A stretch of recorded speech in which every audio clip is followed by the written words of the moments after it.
The 17th annual review meeting comes at the end of 2022 when South Sudan guinea worm eradication program reported 4 human cases and 1 animal infection of guinea worm disease. Speaking at the launch of the meeting, the National Minister of Health, Yolanda Aweldeng, affirmed her ministry's commitment to eradicating guinea worm in the country. The minister recommends multi-sectoral approach to fixing the disease. As we meet this year, South Sudan has reported, as we have heard, 5 confirmed human cases of guinea worm diseases and 1 confirmed animal infection with the disease, that is the animal, the dog. I want to take this opportunity to stress the commitment of government of South Sudan, especially the commitment from the service cluster, where I belong, my commitment in my ministry and my colleagues,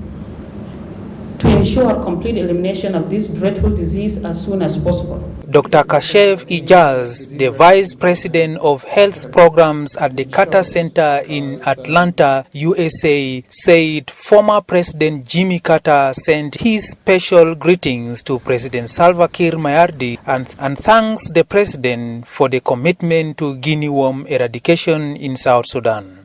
The political commitment for any kind of disease eradication program is critical, and it shows because when we looked at about 20,000 cases a few years ago, and now we are down to about 5 cases, that's an incredible achievement for South Sudan.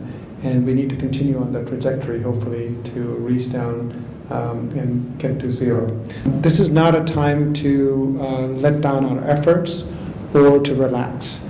This is actually a time to redouble our efforts and to continue to focus on eradication efforts towards guinea worm. Representing the United Nations World Health Organization in South Sudan, Dr. Moses Omom says Africa remains home to the global burden of dracunculiasis despite the progress made in reducing the burden of guinea worm disease.